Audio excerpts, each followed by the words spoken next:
কালো কোট পরা মেয়েটি ভোর। কালো রংটা বড্ড সুন্দর মানিয়েছে ওর শরীরে। হাতে ফাইল নিয়ে বাসা থেকে বেরিয়ে পড়ল। আগে থেকেই গাড়িতে অপেক্ষা করছিল রাত। ভোরকে দেখে চশমা নামিয়ে বলল, বাহ, আইনজীবী বউ তো বড় হয়ে গেছে। কথাটা এভাবে নয়, বলুন বউ তো বড় হয়ে গেছে, এখন সে আইনজীবী। ঠোঁট কামড়ে হাসল রাত। মেয়েটার কপালের দুপাশে থাকা একগাছি বিরক্তিকর চুলগুলো হাত দিয়ে গুছিয়ে দিতে দিতে বলল, আইনজীবী বউ আবার মাম্মা হয়ে যাবে?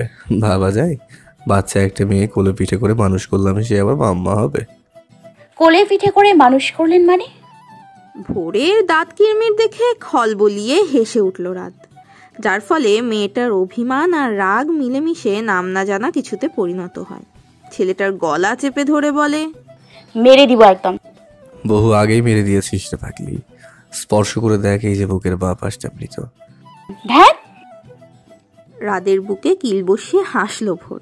মেয়েটা লজ্জা পেলে খুব সুন্দর লাগে। গালের সাথে নাকটাও কেমন অন্য বর্ণ ধারণ করে, মনে হয় রেড ভেলভেট কেকের অংশ। দেখলেই খেয়ে ফেলতে ইচ্ছে করে। অফিসের কাছে ভোরকে নামিয়ে দিয়ে হসপিটালের উদ্দেশ্যে রওনা হলো রাত। আজকে পরপর 3টে ওটি আছে ওর, এর মধ্যে 2টো হার্টের অপারেশন। কিছুটা ভয় হচ্ছে বটে। সৃষ্টিকর্তার কাছে প্রার্থনা সব যেন ঠিকঠাক হয়। মৌসুমী কম্পিউটারে কাজ করছিলেন। পাশ থেকে নিতু বলল, কি যে বলবো, আজকাল সময় কাটতেই চায় না। কাজে মনোযোগী হও, দেখবে বাতাসের গতিতে সময় কেটে যাবে। মৌসুমী ম্যাম? টেবিলে শব্দ করে মৌসুমী। সামান্য বিরক্তি নিয়ে বলে, উহ নিতু, আমি মরসুমি না, মৌসুমি। ওই তো, এ কি হলো? এখন মেকি হাসা বন্ধ করো আর কাজে মনোযোগী হও। ফাইলগুলো এক সাইড করতেই রাদের আগমন হলো। দাঁড়িয়ে অভ্যর্থনা জানায় দুজনেই। রাত বলল, ওটি কখন? দুপুর 2টোয়। আর বাকি দুটো? ক্যান্সেল হয়ে গেছে। একটু আগে ওনারা পেশেন্টকে নিয়ে চলে গেছেন। হোয়াট? সিরিয়াস কন্ডিশন ছিল পেশেন্টের? বলেছিলাম স্যার, বাট ওনারা শুনলেন না। চিন্তিত ভঙ্গিতে রাত বলল, টাকা পয়সার সমস্যা থাকলে আমাকে বলতে বলেছিলাম, তবুও কেন চলে গেলেন? তাও একসঙ্গে 2টো পেশেন্ট? Get known sir. যাওয়ার পূর্বে বেশ বিরূপ মন্তব্য করেছেন। আমাদের হসপিটাল অথরিটি নাকি ফালতু, লোক ঠকায়। তাছাড়া ট্রিটমেন্ট ফ্যাসিলিটি নাকি খুবই উইক। আর হাইজিনিক নিয়ে আমাদের নাকি কোনো ধ্যান ধারণাই নেই। এখানে থাকলে রোগীর অবশিষ্ট জীবনী শক্তিও নাকি শেষ হয়ে যাবে। হোয়াট? Yes sir. রাদের হাত পা কেমন ঠান্ডা হতে শুরু করলো। রাগ হচ্ছে খুব। এত সুবিধা দেওয়ার পরও মানুষ কি করে এমনটা বলতে পারে? তাছাড়া 2 দিন আগেও তো হসপিটালের খরচ মওকুফ করে দিল রাত, তখন তো বেশ সমাদর করছিল। তবে এখন কেন এমন মন্তব্য? মানুষ এতটা অকৃতজ্ঞ হয়? ম্রিয়মান আলোতে নীলাশার রশ্মিশ্রিত মুখটা দেখা যাচ্ছে। মানসিকভাবে পুরোপুরি ভেঙে পড়েছে মেয়েটি। একটু দূরে দাঁড়িয়ে সেসবই দেখছিল নাহিদ। তবে ছেলেটা কল্পনাও করতে পারলো না এভাবে কায়সারের উপর হামলা করবে মেয়েটা। ফ্লাওয়ার ভাসের আঘাতে কায়সারের কান থেকে লাল রঙের তরল দ্রব্য ঝরতে লাগলো। নাহিদ এসে ঝাপটে ধরল ওনাকে। মৃদু আর্তনাদ করে বলল, Who are you here? Got a quick first aid kit? Dad was injured. Are you crazy Nilasha? তুই কি করে পারলি ড্যাডকে আঘাত করতে? Don't move, otherwise I will. Otherwise you will? থামলি কেন বল?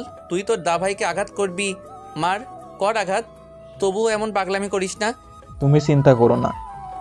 তাচ্ছিল্য হাসল নীলাশা। পর মুহূর্তেই ঝমঝমে কেঁদে উঠল। বলল, শুধুমাত্র এই লোকটার জন্য আমি আমার ভালোবাসা হারিয়েছি।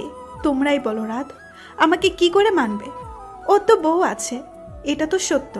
আজ এই পরিস্থিতির জন্য তুমি দায়ী ড্যাড, তুমি দায়ী। একটা কথা সব সময় মনে রাখবে, আমি তোমাকে হেট করি। পৃথিবীর সব থেকে জঘন্য তুমি ব্যক্তি।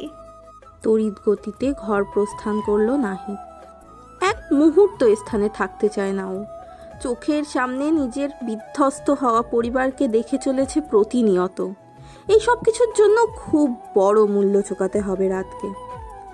ছোট ছোট রঙিন আলো দ্বারা সজ্জিত রুম থেকে খিলখিল করে হাসির শব্দ ভেসে আসছে। রাত এতটা দুষ্টুমি করে চলেছে যা মেয়েটিকে হাসতে বাধ্য করছে। গত 5 মাসে প্রতিনিয়ত এমনটাই করে যাচ্ছে রাত। মাঝে মাঝে মনে হয় ওর মতো সুখী বোধহয় এই ধরাতে কেউ নেই, বা কেউ হতেও পারবে না। কোনো মতে হাসি থামিয়ে বলল, কাছে আসবেন না আপনি, রোজ এমন সুড়সুড়ি দেবেন না তো। সুরসুরি দেবো আমি? আচ্ছা, 100 বার দেবো, 1000 বার দেবো। দেখুন ডাক্তার সাহেব, দেখাও আর কি দেখার বাকি আছে, দেখি। আশ্চর্য, লাজ লজ্জার কিছু নেই আপনার মাঝে। নেই তোদের মাম্মা? এই রোদটা এলো কোথা থেকে? কেন, আমাদের বাবুর নাম রোদ? কি? অবাকের সহিত উচ্চারণ করলো ভোর। রাত কিছুটা কাছে এসে বলল, কেন, পছন্দ হয়নি? আপনি কি পাগল হয়ে গেলেন? ডক্টরকে ডাক্তার দেখাতে হবে। খিলখিল করে হাসতে লাগলো ভোর। রাত কিছুটা কাছে এসে ওর ঘাড়ে নাক ঘষতে লাগলো। কিছুটা ঘোর মিশ্রিত কণ্ঠে বলল, এখন আমার এতগুলো আদর লাগবে? সরুন তো। ছি, কেমন বউ তুমি?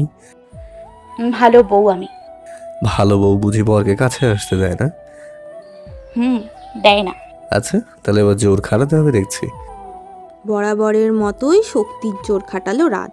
মেয়েটাকে আষ্টে পৃষ্ঠে জড়িয়ে নিল। এবারও ভোর ছোটাছুটি থামিয়ে দিল।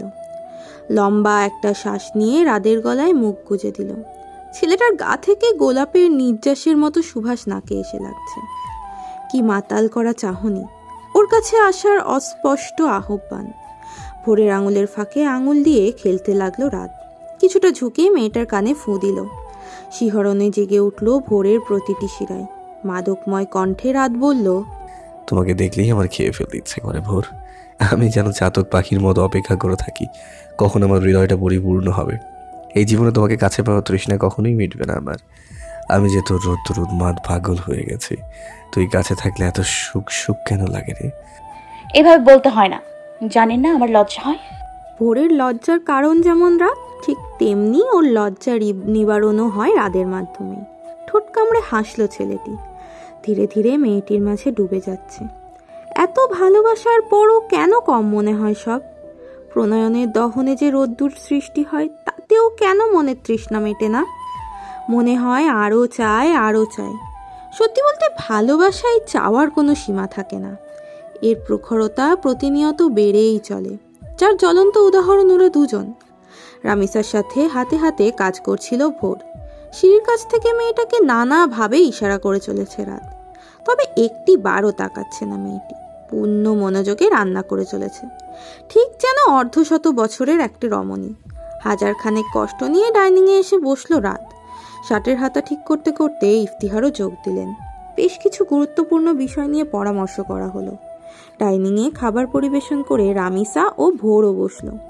রাত যেন এমন সুযোগই খুঁজছিল। পায়ের স্লিপারটা খুলে ফেলে ধীরে ধীরে ভোরের পাড়ে পা রাখলো। একটুখানি পরোটা মুখে দিয়েছিল ভোর, তৎক্ষণাৎ গলায় আটকে গেল। দ্রুত পানি দিয়ে দিল রাত। ঢক করে পানি পান করলো ভোর। এক টুকরো রুটি মুখে দিয়ে বিড়বিড় করে রাত বলল, রোমান্টিক বউ। কথাটা স্পষ্ট শুনতে পেল ভোর। প্রচণ্ড রাগ হচ্ছে মেয়েটির। দুষ্টুমি কি একা রাতই পারে? ভোরই বা কম কিসের? মাথা নিচু করে খাবার খাচ্ছে রাত। খাওয়া প্রায় শেষ, ঠিক তখনই ওর পা আটকে ধরল ভোর। রাত ফ্যাল ফ্যাল করে তাকিয়ে রইল। বাঁকা হেসে ভোর বলল, খেলার সামলান এবার। ওরে দুষ্টু, দেখাচ্ছি মজা। ভোর কিছু বোঝার পূর্বেই বোমা ফাটিয়ে দিল রাত। একদম শান্ত আর সরল কণ্ঠে বলল, একই ভোর, এবার আমার পা আটকে রেখেছো কেন? দেখো, আমি কিন্তু অতটা রোমান্টিক নয়, কিন্তু করুন না। ওর কথা শেষ হওয়ার পূর্বেই আবারও গলায় খাবার আটকে গেল মেয়েটির। রামিসা আর ইফতিহার মুখ টিপে হেসে উঠে গেলেন। ভোরের বোকা চাহনি বেশ উপভোগ করলো রাত। নাকে আঙুল ছুঁয়ে বলল, মিসেস, আপনি ভুলে গেছেন আপনাকে কোলে পিঠে করে মানুষ করেছি আমি। দেখুন ডাক্তার সাহেব, সব সময় কোলে পিঠে করে মানুষ করেছেন বলবেন না। কথাটা অত্যাধিক জোরে বলায় আবারও লজ্জা পেল ভোর। রাতের দিকে কয়েকটা ক্রোধ চাহনি মেলে ছুট লাগালো। হাসতে হাসতে ব্লেজার নিয়ে বেরিয়ে গেল রাত। এই মেয়েটা কতভাবে বিমোহিত করবে ওকে, তা একমাত্র সৃষ্টিকর্তাই জানেন। অপরূপ সৃষ্টির মাঝে সবথেকে সুন্দর সৃষ্টি হলো মানুষ, আর তারই মাঝে সবথেকে বেশি সুন্দর হয় প্রিয় মানুষটি। ভোরের নজরে এই পৃথিবীর সব থেকে সুন্দর সৃষ্টি ওর ডাক্তার সাহেব। কেন যেন আজ অন্য কিছু রকম করতে ইচ্ছে করছে ওর।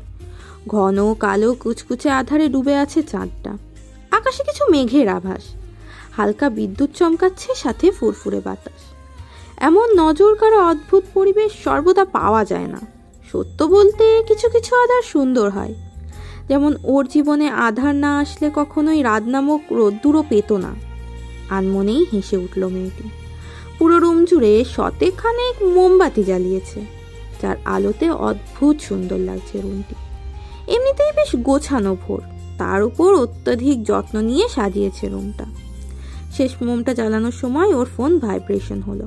এক চিলতে হাসি ফুটে উঠল ওর অধরে। কলটা রিসিভ করলো। ওপাশ থেকে ক্লান্ত ভঙ্গিতে রাত বলল, ভালো লাগছে না, খুব খুব খুব ক্লান্ত লাগছে। বাড়িতে আসুন, ক্লান্তি দূর করে দিব। সেই জন্য তো কল করলাম তোমায়। কেউ না, তোমার মিষ্টি কণ্ঠটা আমাকে বেশ অনেকটা স্বস্তি দেয়। মনে হয় ব্রেক টাইমটা হয়ে যদি বউ টাইম হতো। সব সময় রোম্যান্সের ধান্দাবাজি, তাই না? এই জীবনে রোম্যান্স ছাড়া কী বা আছে বলো তো? ক্ষণিকের জীবন থেকে বউ ছাড়া 5টা বছর কাটিয়ে দিয়েছি। আমার তো আফসোস হচ্ছে কেন কাছে টেনে নিলাম না। এই এত ভালোবাসা দেখাবে না তো আমার হৃদয়ের গতি কমে যায়। মেয়ে, এমন বাজে শব্দ উচ্চারণ করবে না। তোমার কিছু হলে এই রাত আধারে ডুবে যাবে। আর আপনার কিছু হলে এই ভোরের জীবনে কখনো ভোর হবে না। দুজনেই নিশ্চুপ। একটু আগের সুন্দর মুহূর্ত ভুলে দুজনেই যেন অন্য আশঙ্কায় ডুবে। ভারী নিঃশ্বাসগুলো বাতাসে মিশে করুণ শব্দ তুলছে। হালকা বাজের শব্দ হতেই জানালায় তাকালো ভোর। ঝুমঝুম করে বৃষ্টি হচ্ছে।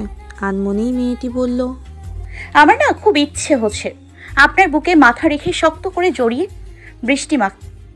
আর আমার ইচ্ছে হচ্ছে তোমার প্রতিটা লোমকূপে ঠোঁট ছোঁয়াতে।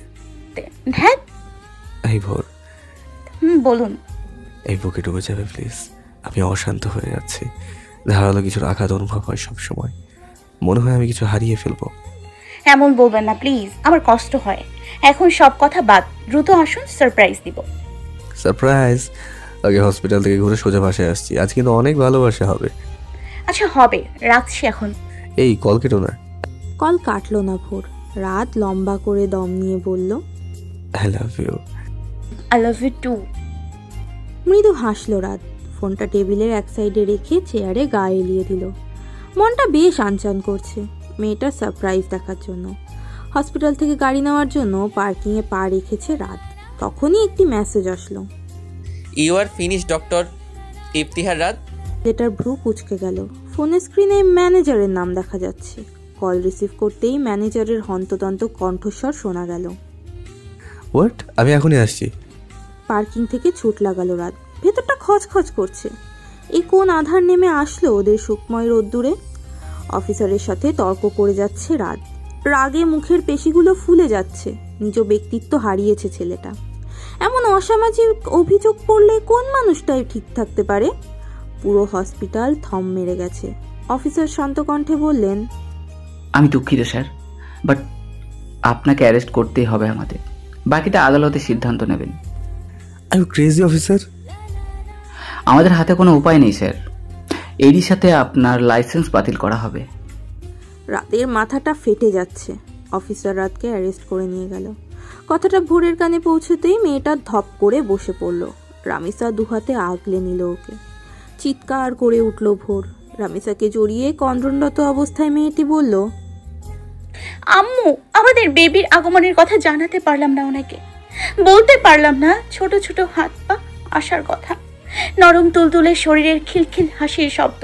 সারপ্রাইজ দিতে গিয়ে আমি নিজেই সারপ্রাইজ হয়ে গেলাম। এ কি আধার নেমে এলো আমার জীবনে। আমি কি করে বাঁচাবো ওনাকে?